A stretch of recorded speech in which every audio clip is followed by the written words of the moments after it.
everyone.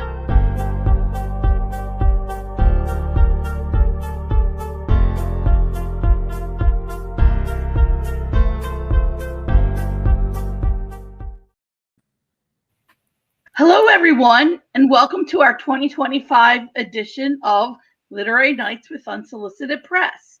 I want to tell you before we get started to hit the like button. And if you want to ask our authors questions, you could do so by placing them in the comment sections of wherever you're watching, either YouTube or Instagram.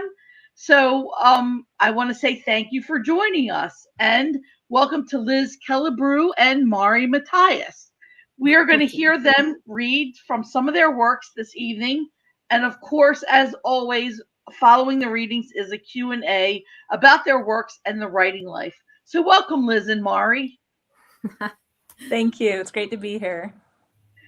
So Liz, you're going to go first, and you're going to read for us some sections of your book that is going to be published soon on, and it's called the River People. So talk about when it will be published and a little bit about the book before you read for us.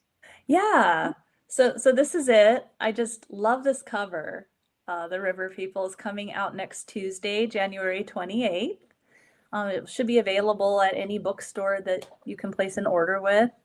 It's basically about the true stories of my ancestors and how they came over the Oregon Trail. Some came from Ireland and sailed to the Pacific Northwest. So really just kind of diving into that and pulling that together into historical fiction interwoven with some nonfiction, some memoir, and some bits of historical documents.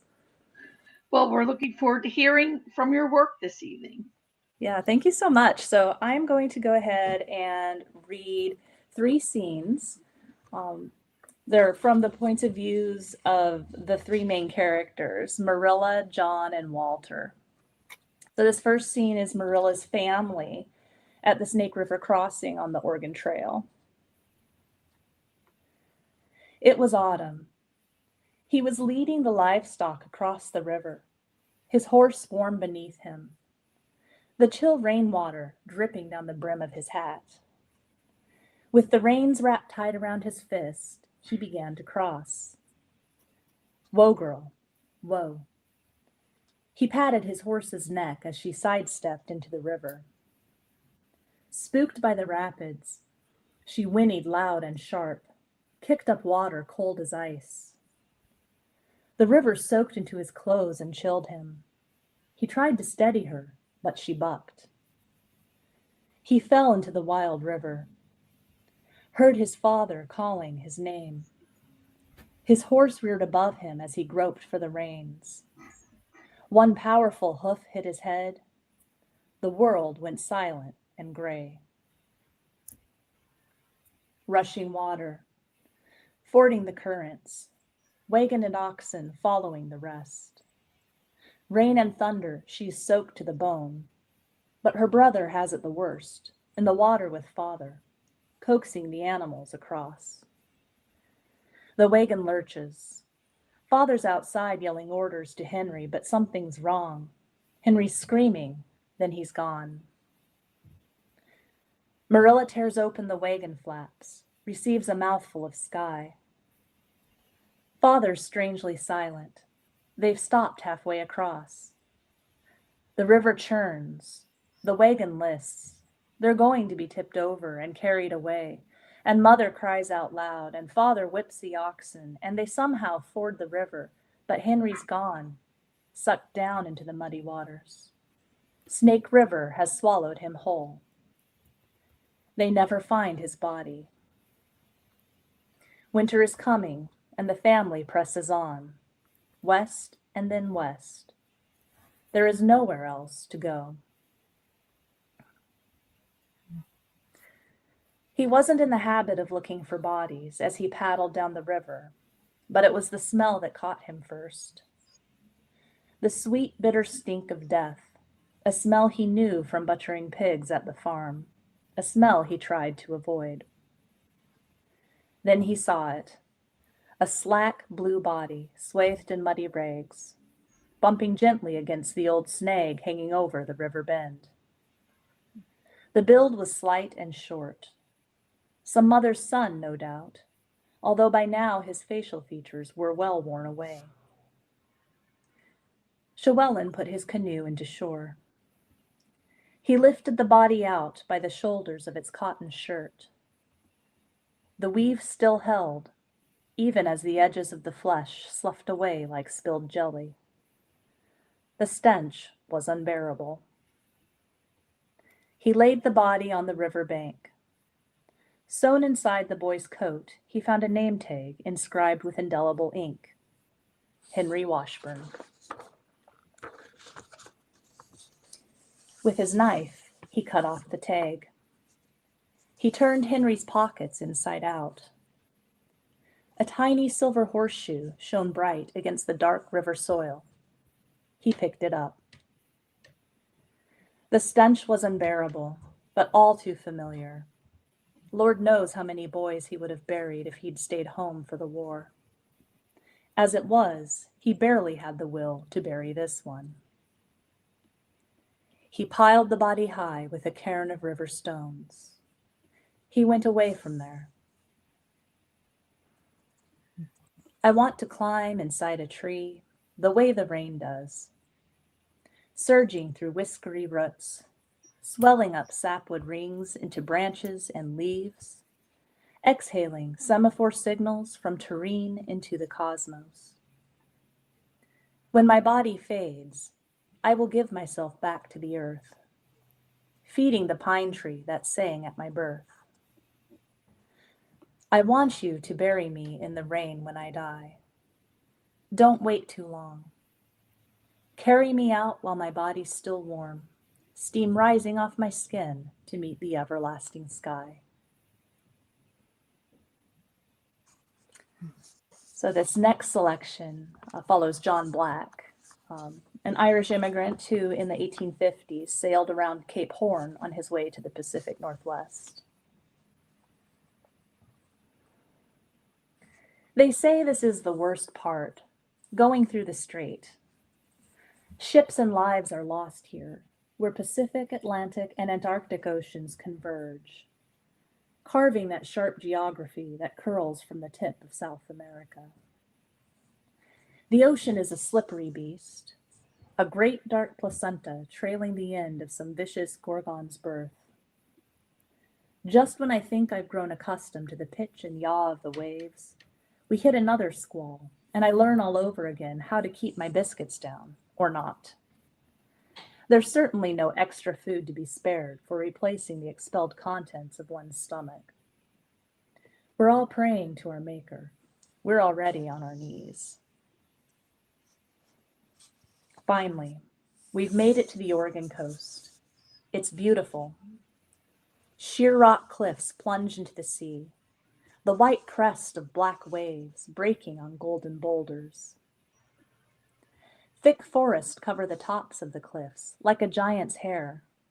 Spruce and Douglas fir, named by an early Pacific Northwest explorer, I am told. And western hemlocks, the ones with tops that curl over like question marks. Some of these with trunks so wide, 5 men can't reach around it. The crew discusses our final approach. We'll navigate a dangerous sandbar known as the Graveyard of the Pacific. Hundreds of ships have met their ends here. In this wild place with no markers either on land or at sea, the captain must rely on the skills of his navigators and trust that the maps he follows are still true. For there is one thing certain about the sea. She is always changing, and she is shifting the sands beneath her weight, and shaping the curves of new beaches and spits everywhere she goes. A willful lass, the sea.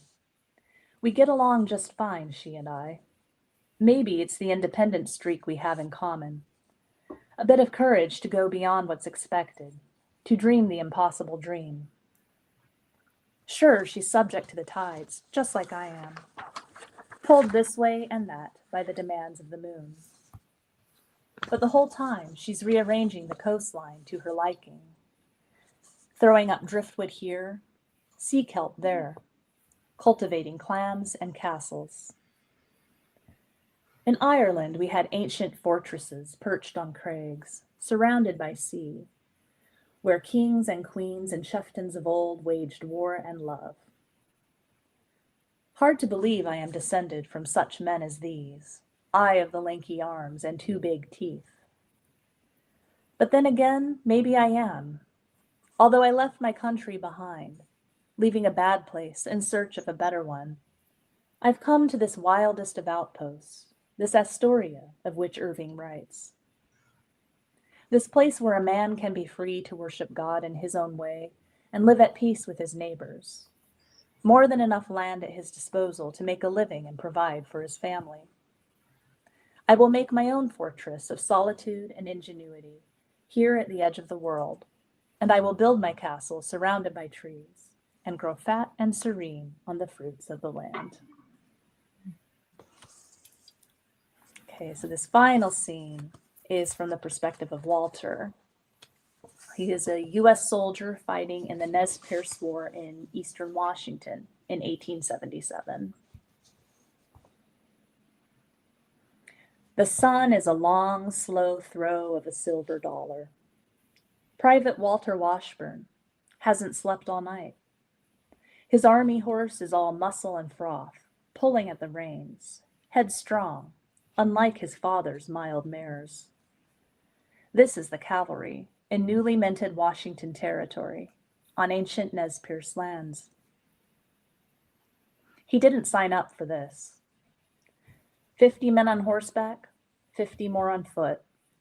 The gray wash of the plains like filthy bathwater. The silence is a sound he can hear in his spine. Out of the blinding sun, the first arrows fall. Men and horses scream. Walter sights his rifle, but there's no one he can see. The arrows come from everywhere and nowhere, all hunting for his chest. They'll seek him out like dogs and find a notch in his ribs, or the nape of his neck, or the tender meat of his thigh. He fires a few rounds at the rim of the valley where the enemy must be hiding. But with nothing in sight, it's no use. He tells himself he's had a good life. He wishes he'd written to his ma. The horse bucks and sidesteps the bodies of the men who've already been hit. The men with whom Walter has shared bed and bread. The men older and younger than himself. They are curled around their wounds like children, clutching the wet red of their stomachs like women who know the time of their labor has come. But not Walter, no, he is unhurt.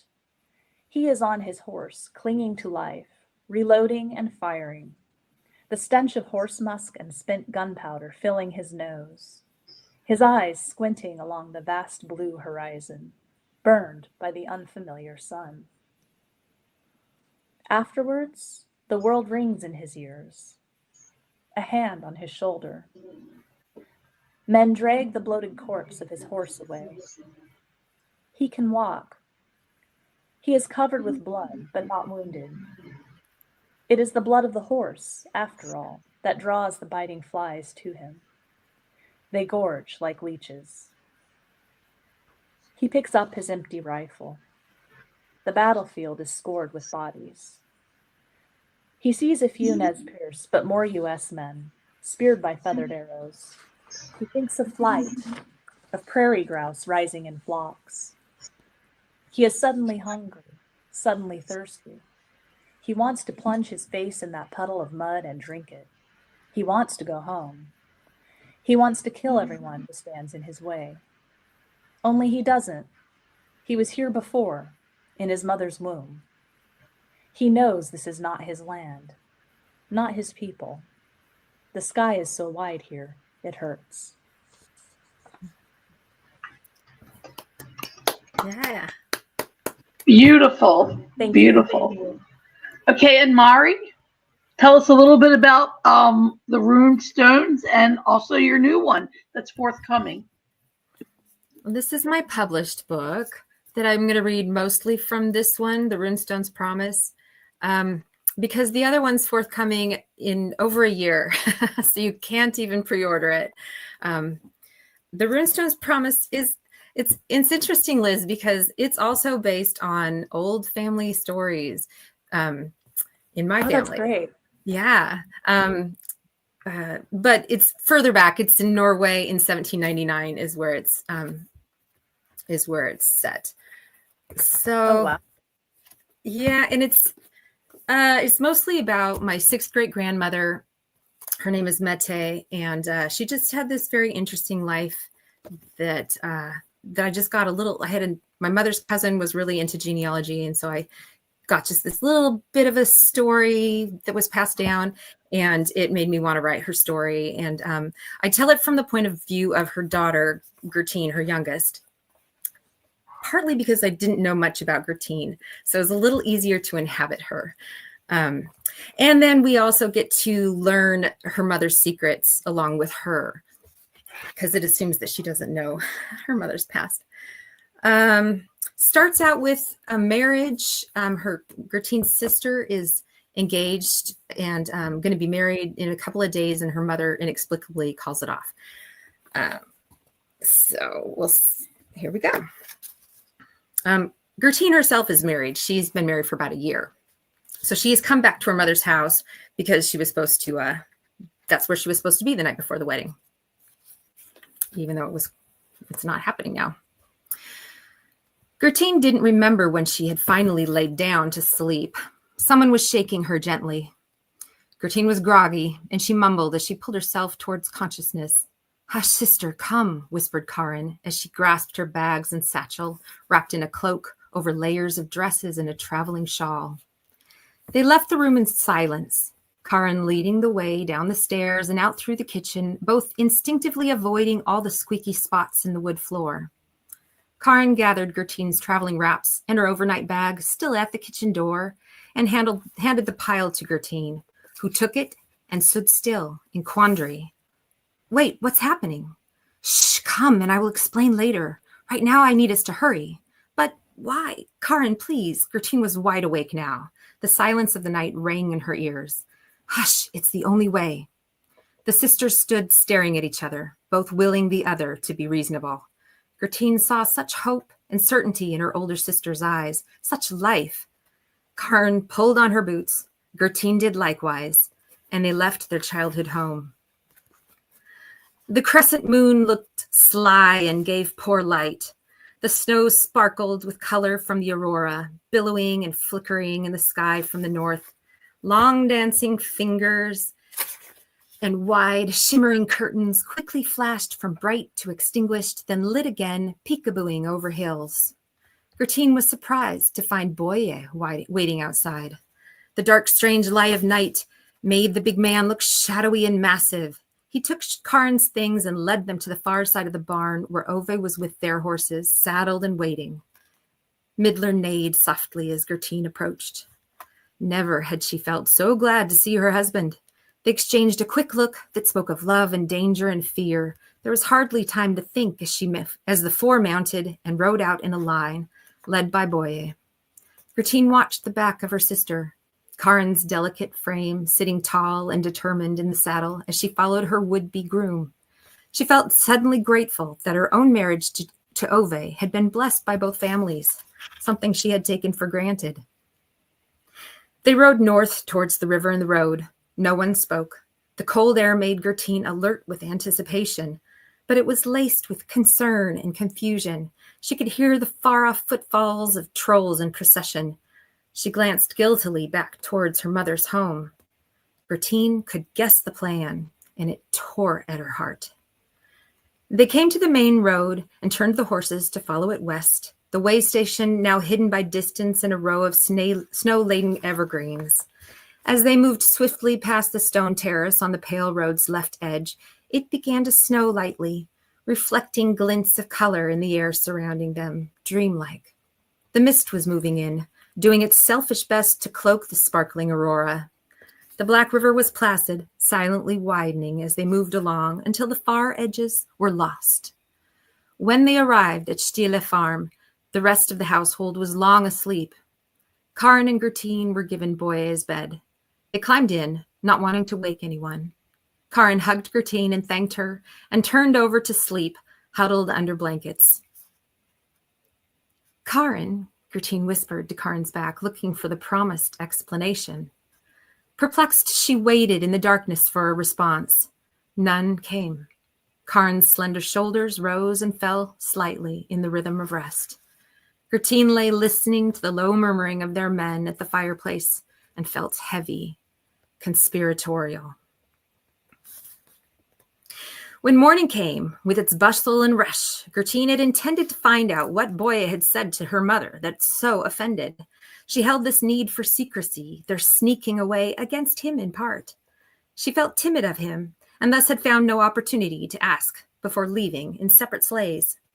And now she rode at Ove's side, escorting the sleigh of the forbidden bride to her canceled wedding. Ove drove this first sleigh, with Gertine in it and Ove's 4 younger brothers and sisters. Not far behind, Boye drove the second sleigh with his bride and his parents, though Gertine couldn't see them for the fog. It was late morning, and the reluctant winter sun was barely rising to their left, though the mist, thick and dreary, held the world in dimness.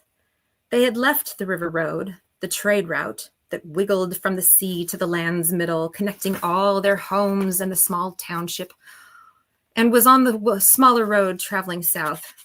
Gertine could not see the church, but she knew they were nearly there. Despite the grayness, the mood had been brightening, slowly and surely, like yeast rising the dough as they made their way to the church. Even the oppressiveness of the fog eased into a cozy cloak. Despite being tired from the subterfuge of the night before, Gertine found herself humming along with Ove's whistled tune and thinking back to her journey to the church for her own wedding there. That had been a bright sunny day in the long warmth of early summer. She closed her eyes and conjured the memory, a smile playing on her face. They slid along with purpose throughout the 40 or so minute ride to the church. The 4 children, at first quiet, now chattered away under woolen shawls and fur blankets. Gertine turned on the front bench to check on them. Nils, at 15, was practically a man now, and the oldest son still at home. Trond was 11, growing eager to impress as he neared manhood. Trond and Dorothy were a year apart, but were inseparable. Smart and sassy, Maren measured her long 7 years as a deep reservoir of experience. She had been 2 when her mother died. The children were shy with Karin, but had grown used to Gertine from all her visits with Ove. Gertine peered behind them, trying to see Karin's sleigh, but failing. She could not even hear it over the noise of the children and the horses. She faced forward again. The horses pulled the sleigh around the corner and started up the final grade, and they finally glimpsed the shadowy outline of the old stave church, standing solemnly atop the wide hill in the fog. Gertine had spent little time here as a child. Her mother had kept them home for prayers and worship on Sundays. Gertine had never questioned why. Still, the ancient building held a reverence for her, almost an enchantment. Her father was buried in the graveyard behind it. One slow summer Saturday, she had come here on her way back from selling eggs in town, though the church was in the opposite direction from home. She remembered how guilty she had felt, stealing time to gaze at her father's stone marker. She didn't want to leave, and so had dawdled and explored the place thoroughly. She remembered the mottled goat grazing the grass around the gravestones and wondered where it went when its services weren't needed. The tall birches stood back from the buildings. In fear or respect, she couldn't decide which. It was a wood thick with fairy folk, she knew. One could feel it. The church itself was square at its base, a walled-in walkway with high windows encircling the entire first level. To its right was a wooden bell tower 4 stories tall, scarcely higher than the church itself. Gertine remembered the inside of the church, cavernous, with arching woodwork and delicate carvings, though simple as churches go. There were 2 long flagstone steps up to the wide double doors and a stacked rock wall as tall as a man surrounding the whole thing. Most of the roofline was as yet shrouded in fog, but they could see some figures milling around on the steps and outside the gate, still some distance away. The mist started lifting somewhat in front of the church, revealing a near throng. Gertine was shocked. She had thought this was a secret wedding since it had been called off. Gertine scanned the crowd with a grateful heart, all the dear townfolk here to state their support of Karn and Boye's union. At the gate into the churchyard stood Mette, with 7 uniformed and armed soldiers. Gertine felt frozen and could only stare. Ove must have already seen, for he'd been slowing the horses and calling back to his brother Nils. He leaned over and whispered to Nils, who then ducked out of the side of the sleigh and disappeared into the woods, lithe and unnoticed. They could see Mette's pinched face now as she stood with her arms crossed. She seemed to be staring right into Gertine's treacherous heart, which abandoned its rhythm for clatter. The captain was motioning for them to stop, and Mette looked away. Gertine looked away too, searching, and at last letting her gaze fall to the safety of her lap. Her breath misted down her scarf and over her fingers. The sleigh swished to a halt, disturbing the fog, and the children all hushed, staying seated. There was a buzzing in Gertine's limbs that was nearly audible as every bit of her being listened for the imminent approach of Karn and Boye's sleigh. She wondered if Boye would do something rash when his bride was repossessed and get himself arrested. She had great respect for her father-in-law, but found him at times an overwhelming man, so different from her Ove. Ove nodded to the captain and looked over at Gertine, who felt his gaze but could not move to return it. He put the reins into her hands and climbed down. Well, Captain, good morning, sir, he said as he strode over to where Captain Beck stood. Ove, they shook hands. Ove surveyed the soldiers guarding the gate. Madam Onker, Ove nodded to his mother-in-law, who did not acknowledge the gesture. Mette was staring past their sleigh, down the road into the blankness of the mist. Ove shifted his weight as he gazed at the crowd kept outside of the gate by soldiers. Only the mist was moving, all human attention given to the recently arrived. He nodded amiably at familiar faces, then turned back to Captain Beck. What's this then? There was no fear or disrespect, nor anger in Ove's voice. Kidnapping of sorts, Ove. We're here to put a stop to things and make them right. Take young Karin back home. The captain shifted uncomfortably as Ove nodded. The fog wisped about and chilled Gertine despite her lap blanket. She clutched the reins tightly as if they would tether her to consciousness. She heard the quiet murmurs of Ove and Captain Beck's conversation, but words blurred in her ears, too distant for her numb mind. Her eyes still stared into her lap, at her hands, clinging to the reins, seeing the rest of the world in periphery. But her mind's whole attention was on her mother. Gertine's gaze went there now, too, no longer able to avoid it. Mette seemed taller as she stood in wait, as if her determined energy inside had magnified her, so that she filled Gertine's vision. Mette didn't join the men's conversation or even move. She was a statue, angry and rigid, staring down the road, waiting. Gertine felt like a naughty child caught in mischief. She wanted to cry as they all waited for the second sleigh to arrive. Time stretched past its limits with the weight of the wait. Not even the children moved. Ove and Captain Beck continued to confer. She'd received some punishment in her youth, same as any child. Once Gertine had broken an heirloom serving dish and received 6 lashes from her mother. There were other times and other whippings, but every time the worst part of the punishment was the dark look of utter disappointment, betrayal even, on her mother's face. It was there now. Still, the fog waxed and waned. The front of the church was like a cave.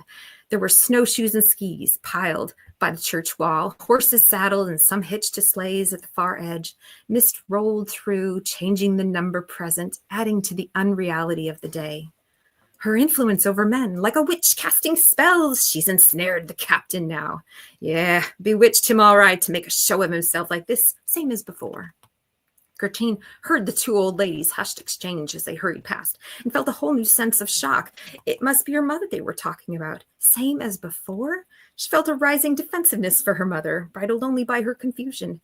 She looked again towards Mette and felt like she was seeing a stranger. At some point, Ove had climbed back onto the bench of their sleigh, though she hadn't realized he was beside her until he set his hand on her knee. She thrust the reins at him, which he calmly took back. Gertine was suddenly aware of her heart thudding in her chest, pumping blood through her body. She simultaneously felt the boundaries of being in her skin and a sense of being untethered, floating. She wished she still held the reins, something to clutch. They could hear the sleigh before they saw it. She turned with the others to watch it arrive. In the lingering mist, it looked ghostly.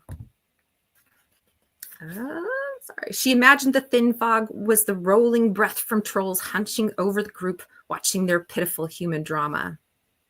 The 3 children were the first to realize, and they started murmuring in agitation.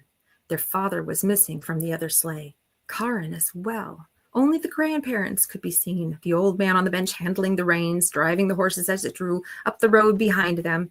It came along, but not at a quick pace, and they could all see that Grandfather Ove was quite strained by the effort. Where is Karin? Where is Boye?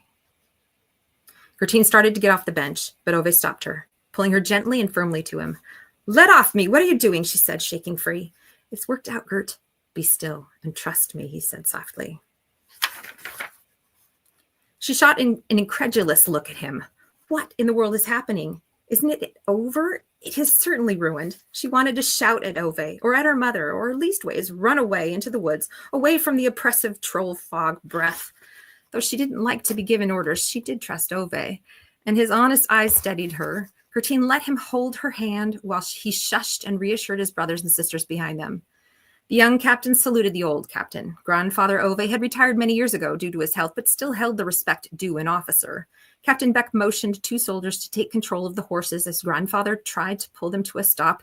There was much bustle now. Gertine could hear Mette hissing angrily at the captain. She was no longer the statue, but was gesturing and looking round wildly. Grandfather Ove was talking loudly to the soldiers, giving direction. The children could not be hushed. Maren started to cry and climbed into Ove's lap. Mette steered the captain to the gate. The soldiers posted there, opened it, and stepped aside to let the 2 pass, then fell into step behind them. Townsfolk and guests also followed them into the churchyard and up the cold steps.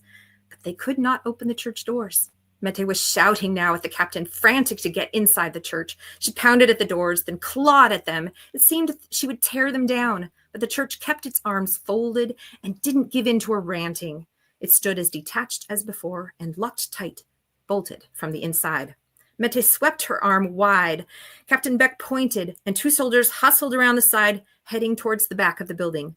Finally, the large doors did swing open. Mette lost her balance, tipping backwards, and was caught by Captain Beck. Someone was coming out of the church. There was a scatter of surprised or nervous laughter, and then cheers offered from the crowd as Boye and Karin appeared at the top of the steps, hand in hand, married.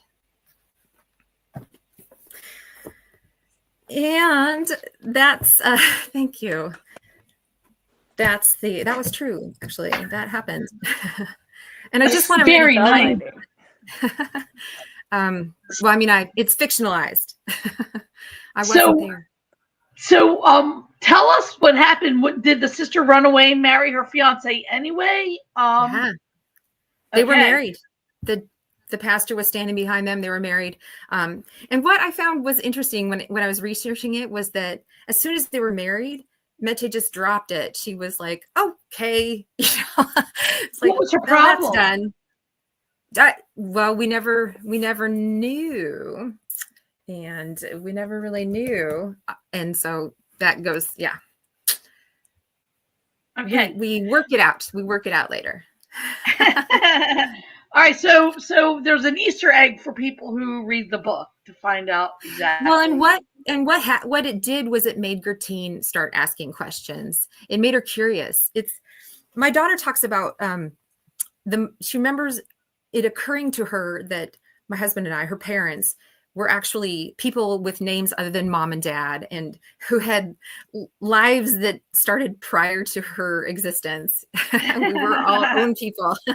And I mean, she was much younger than Gertine in this story, but it's kind of a similar coming of age where, you just assume your parent is your parent and that's their identity. And so Gertine is realizing that her mom had this whole other life before she was born. She knows nothing about, and she just is really curious about it. Nice. So that's the book that's published and available. I just want to touch a tiny bit on the one that's not published. Okay. It's coming out in April of 27. Do I have time to read something? A little bit, yes, and then we'll move into Q&A. Okay. Okay. This is a story that's not set in the far history. It's set in the greater Portland area in like 2014, 2015, so pretty recent past. And this story is about a mother who is estranged from her adult children, and she's never in the book. She has died, and the kids learned that she has set several requirements, like too many requirements in her will that they must obey in order to inherit. And one of those is that they share custody of her urn over the course of the year, and thing after thing after thing. This scene is her, the oldest daughter has the urn, and so we stay with the guardian of the urn. The urn is starting to just drive her a little crazy, and it's Halloween. She died about a week before Halloween, so she hasn't had the urn very long. Elise left the living room dark as she sank onto the couch, purposely not glancing toward the urn. She felt like she was sneaking. All she could think of was her mother's default stance, hands on hips, pursed lips, disapproving glower. The kids were finally in bed after the madness of trick-or-treating, and she didn't want to wake them. She hadn't been able to find a Pioneer newspaper, and she was dying to know what the obituary said. She'd even sent Tana a text about it, who still hadn't gotten back to her. How was it possible the grocery store was sold out? How was there an obit printed so quickly anyway? Clea had died on Sunday, lawyer meeting on Tuesday, paper came out Thursday. It had to be just a brief death notice. Those never said very much, probably nothing to worry about. So how had Brad's mom known about the urn? Caleb had refused to wear the shower outfit again. Instead, finding his ghost costume from last year in the box of dress-up clothes, it was an old sheet with only eye holes that Elise couldn't stand and had meant to throw it away because it was stained all around the mouth. Disgusting thing, but not worth a fight. Right now, all she wanted was to go to bed, but the dirty dishes were haunting her. The thought of waking up to a full sink made her neck hurt. She was pissed off that Jeff hadn't called. Not that she should expect him to, but still. Elise passed the dinner table in the dark kitchen, turning on only the light above the sink. Going back to the table, she rifled through today's mail. She hadn't had time to look at it yet. Mostly junk mail and bills, of course. Her chest tightened at something from the county addressed to Elise Rogers. Opening it confirmed her fears. A jury summons for next month. Oh, this day. Trick or fucking treat. Leaving the mail in a pile, Elise cleared the sink and turned on the water, letting it run to heat up. Her impatience growing, she plugged the sink and squirted in some soap. As it filled, she shoved dishes into the dishwasher. Then she started hand-washing the knives, cutting boards, and the big pot. If there was anything Elise hated, it was the never-ending drudgery of washing dishes. The recessed light overhead blinked. Or maybe she did. She paused, trying to clear her head. It had been such a long day. When the light flickered again, she looked up, catching a glimpse of a moth. No, it was too big. She squealed as a bat swooped beneath the light, throwing its shadow across her. Splashing and staggering backwards, Elise tried to keep her eyes on the fluttering black bat. In a panic, she glanced around the room and back to the back, trying to devise a plan. A broom! A tennis racket? Working to control her breathing, she backed toward the pantry. Mom? Beth appeared in the doorway. Don't turn on the light! Elise barked hoarsely. Oh my God, is that a bat? Beth shrieked. Mom, a bat! Shh, Beth, you have to help me. Go get a tennis racket. Mom, no! Beth sounded terrified, shrinking back. Okay, I get a big bed sheet then. Maybe we can corral it out a window. Beth disappeared and Bat rested, clinging to the wall. It was cute and little when its wings weren't madly pumping. Elise eased into the pantry and got out a mop, carefully shutting the pantry door again. She could hear Beth's light footsteps running back. Okay, baby, be slow. Stand on a chair and hold the sheet up in front of the doorway. No, stay on the living room side. Oh my God! Elise gasped as the bat started flying erratically again, swooping in frantic circles as if it sensed its enclosure and didn't like it. Damn Jeff for not being here. In a crouch, Elise got a headlamp out of the drawer and clicked it to a red LED setting. Swallowing back fear, she strapped it onto her head, needing to see, to be sure if the bat flew out. The sheet was shaking. No, hold it higher, Beth, or it may fly over your head. Elise had to work to keep from screeching. She sure didn't want to wake anyone else up. Beth yelped and tried to steady the sheet, lifting it as high as she could, a few inches shy of the ceiling. God, if the bat got into the rest of the house, they might never find it. Trying to stay low and not panic, Elise went to a window near the sink, opened it, and pulled off the screen. She practically crawled to the light switch and snapped it off. Stifling tiny screams, she held the mop high and tried to steer the bat toward the open window. You can do this, Mom, Beth said weakly through the sheet. You're doing great. But the bat couldn't seem to find the window. Shit, the mop felt clumsy in her tense grip. Beth's sheet was drooping. The bat circled and flew right over the sheet into the living room. Beth screamed and fell off the chair. Shit, shit, shit, Elise hissed as she dashed over Beth. But she lost sight of the bat in the dark living room. She raced to the front door, flung it open, and turned on the porch lights. Bats were attracted to light, right? Or was that just moths? Shit. Beth stayed on the floor where she fell, peeking out from under the sheet, crying softly. Elise scanned the room with her red headlamp. Don't let it have gone upstairs. She could feel her adrenaline starting to short out on her when she caught sight of the bat, hugging the wall just above the mantel where her mother's urn sat. It felt like her blood had turned to ice water and drained from her head. Beth, take the mop and stand on the stairs. Don't let it fly up the goddamn stairs. She glanced at her daughter and added, please. Okay, Beth whispered and crawled in her sheet to the stairs. Elise scooted the mop over to her, but the bat swooped again, flying right out the front door. Elise heard herself yell as she dashed to slam the door behind it. She crumpled to the floor as Beth came in to collapse in her lap. Did it touch you, honey? She shook her head and whispered, Mom, I was so scared. Elise hugged her close. Me too, baby. She forced a squeaky laugh, pulled the headlamp off her head, although I don't think we needed to be. Right, never mind that it's Halloween night. What's to be scared about, she thought, glancing up at her mother's remains in spite of herself. In the bat-filled darkness of Halloween night, she was starting to believe in ghosts. Screw the dishes, Elise decided. She put her arm around her daughter's waist and started upstairs. And that's that. Wonderful, wonderful piece. Okay, so both of you chose to write about your ancestors, and in very different ways. Liz, I read your book, and yours is a collage of poetry, creative nonfiction, fiction, newspaper clippings from the past.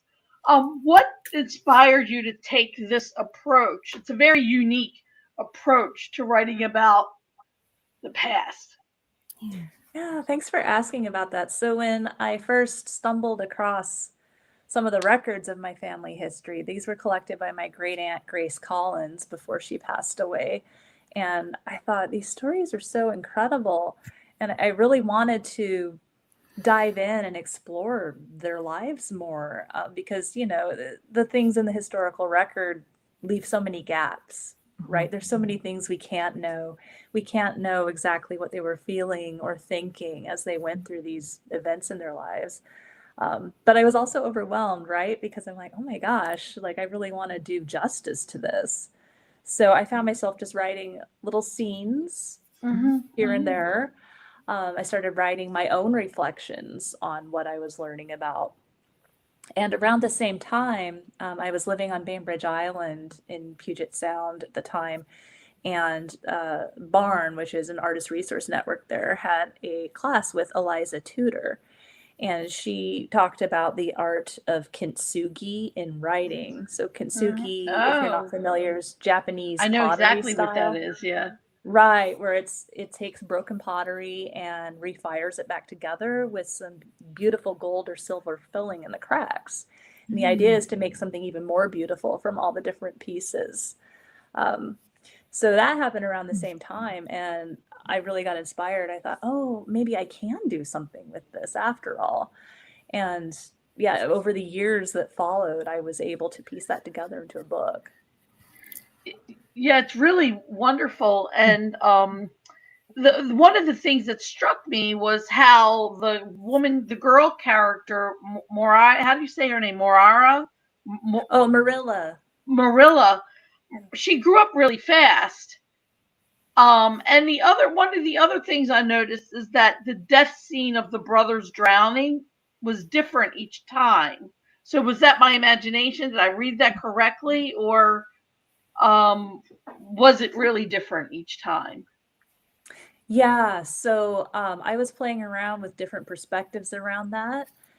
The reason for that was just because, I was trying to get into everybody's head as I was doing that, but also in thinking about grief and how it creates patterns in our lives. It's almost like the stone drops into a pond and sends out all these ripples, and your life kind of spirals around it. I mean, it eventually loses its intensity, but it continues for a long time throughout life. And I thought that was what it would be like to lose a sibling like that, especially so young. And to see that happen, I mean, Henry was Marilla's closest sibling in age. I can only imagine they were close friends too. Beautifully, beautifully done. And Mari, lots of tension in yours, and I was wondering what is the great secret that caused these two young people to run off and get married? Because I think am I maybe reading too much into it, but they suspect that the bride's mother would want to stop the wedding? No, she had been all for the wedding. Is real supportive of it, and then suddenly called it off, and nobody knew why. So he stole her away in the middle of the night, and they snuck off to just get married anyway. It's not so much as, I mean, the secret, like what's interesting, what I've put in, because again, like Liz was saying, you don't know what they were thinking. You don't know what happened between everyone to or how they're feeling about things. So what's fun is to create that, to flesh that out, and to decide how that would look.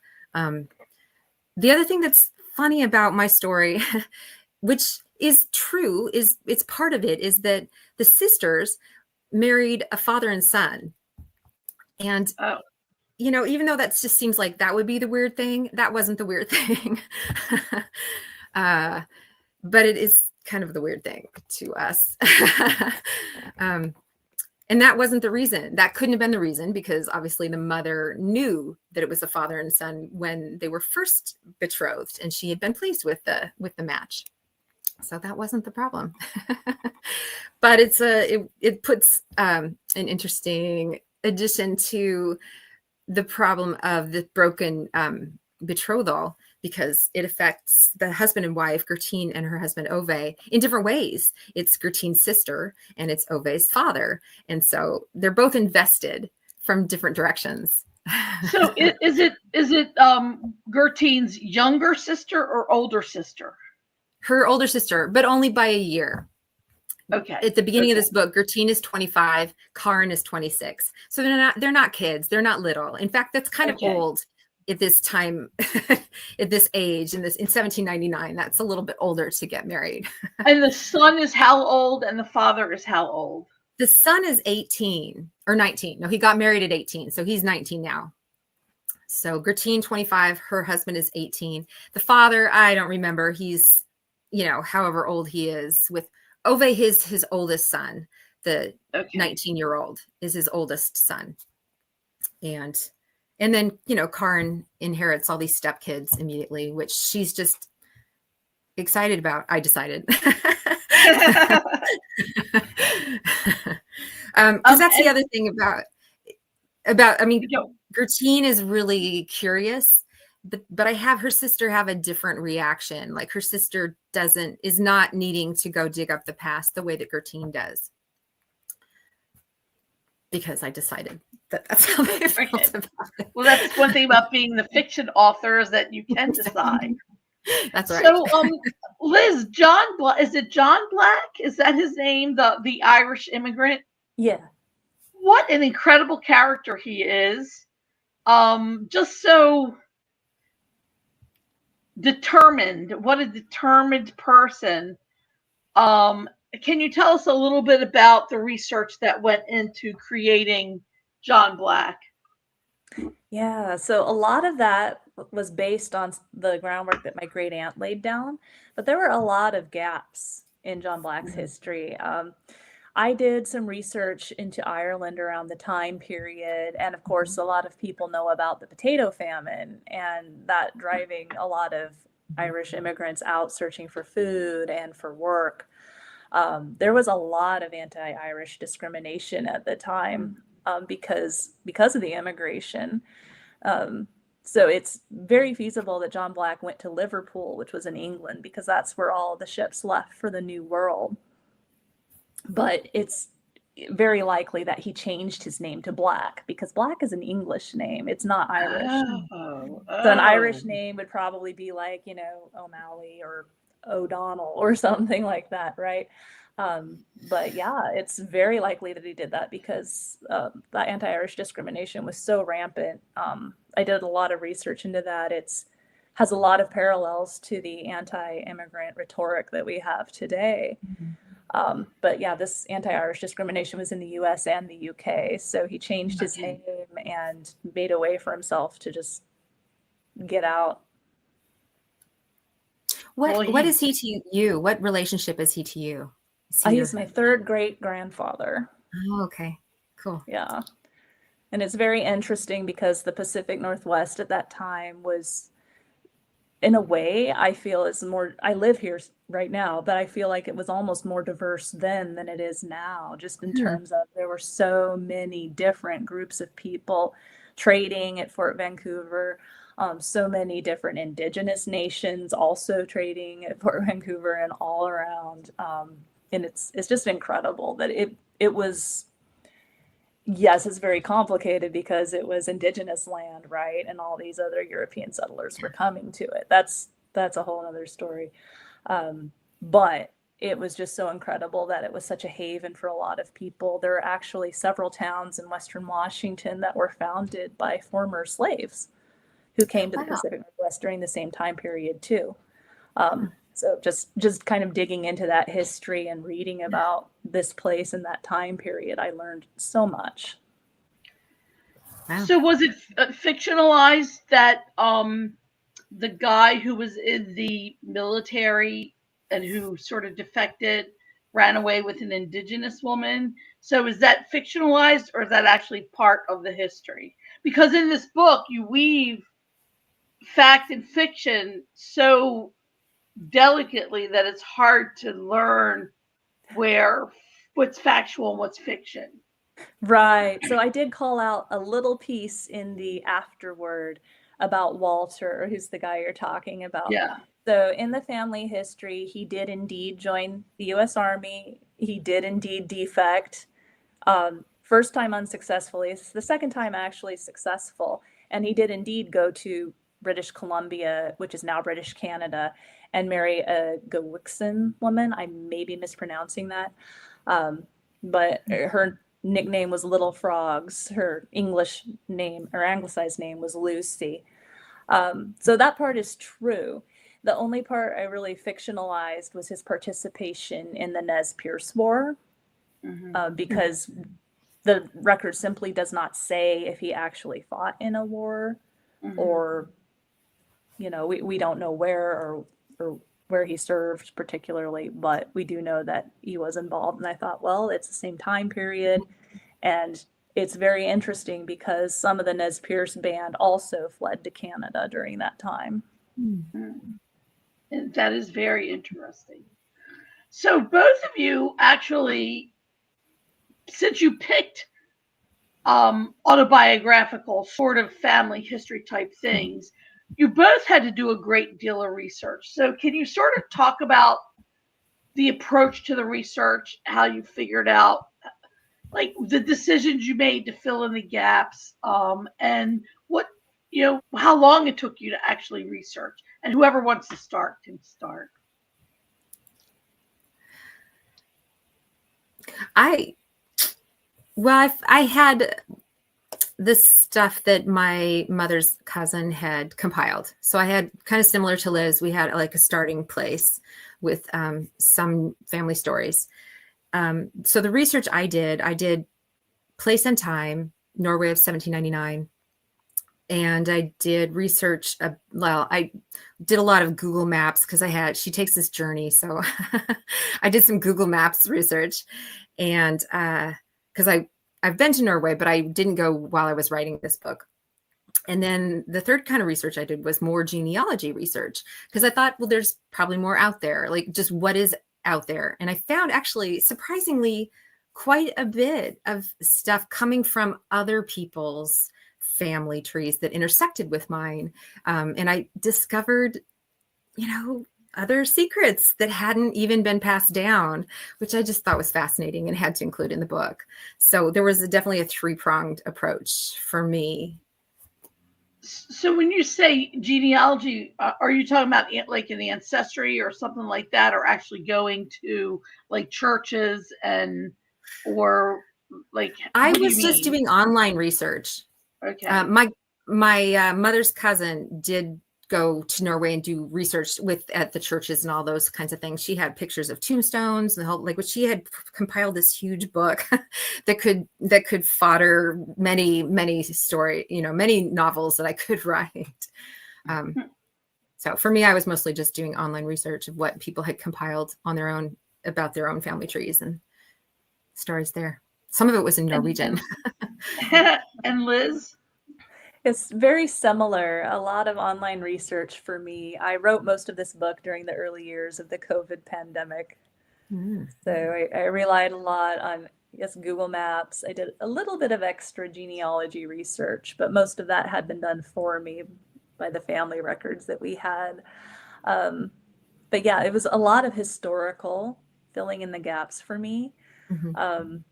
Just even digging into Washington state history, there was a lot to fill in that time period. Where did the title "The River People" come from? Was it the people, the pioneers themselves, following the river, or was it because one of the characters was taken by the river and they belonged to the river after that, or all the above? Pretty much all of the above. I found it very striking in my research because when European and American settlers started coming into the Pacific Northwest, the rivers were the roads. And that's what the indigenous nations had been doing for centuries before, too. It's the rivers were the roads. They built canoes.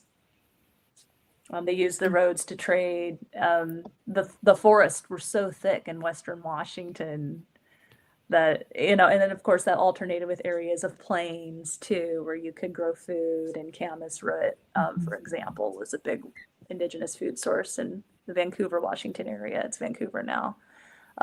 But yeah, it's these people are following the rivers.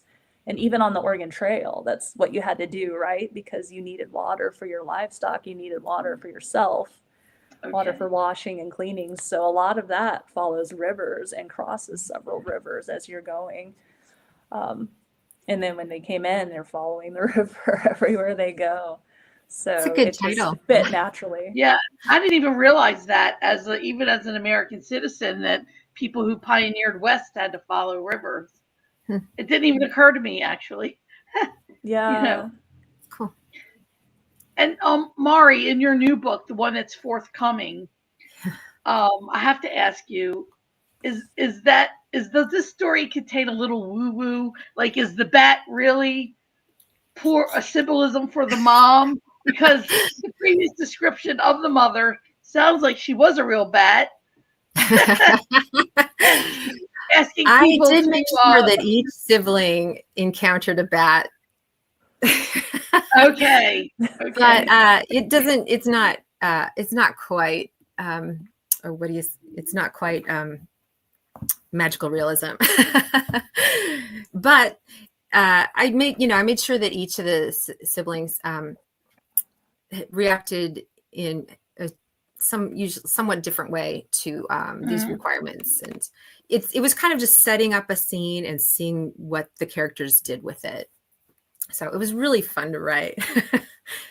It sounds like a pretty fun story, having each child take care of an urn. I mean, in a way, that's kind of funny. Yeah. In and of itself. Yeah, there's so many more requirements that were really fun to think of. It was just a fun book, and it's not based on any real people. Although I did consult a lawyer about the legal stuff. So. Oh, really? Okay, so we're going once again back to research. Yeah, different kind of research. A lot less research for my second book, but yeah. So we have one more minute, and I always ask a final question, and that is, what advice do you have to aspiring writers about the writing process, about the writing life, about publishing? We have a lot of emerging writers who listen to our They may not be listening now, but they usually come back and listen. So, what is like an advice each that you would tell, emerging writers or people who want to be published or people who just want to write? I would say don't give up. Mhm. Just keep writing. There's no other way. If it's something you're passionate about, don't don't make shortcuts. Just do it. Just get a pen and paper, your laptop, whatever it is, and just keep going. That's the only way to find your voice and get better is with practice. Yeah. Excellent advice. Yeah, it really And is. Mari? I want to just dovetail on that and say, don't be discouraged by all the parts that aren't writing, because that's the part that I find harder. I love to write. I don't like the other stuff like submissions and marketing and all the other stuff that kind of has to go with it. That can sometimes be very discouraging. So don't be discouraged. Well, that's great advice from both of you. And with that, we're going to be closing our session this evening. I want to tell everyone out there that our next Literary Nights with Unsolicited Press is scheduled for February 5th, and that is at 8:30 Eastern Time and 5:30 Pacific Time. So I hope you'll join in then. Don't forget to like and follow and do all those things. And thank you to Mari and Liz for sharing your work with us tonight and your thoughts about the writing life. Good Well, night, thanks for everyone. having us. Yes, It thank was a you. pleasure, a real pleasure.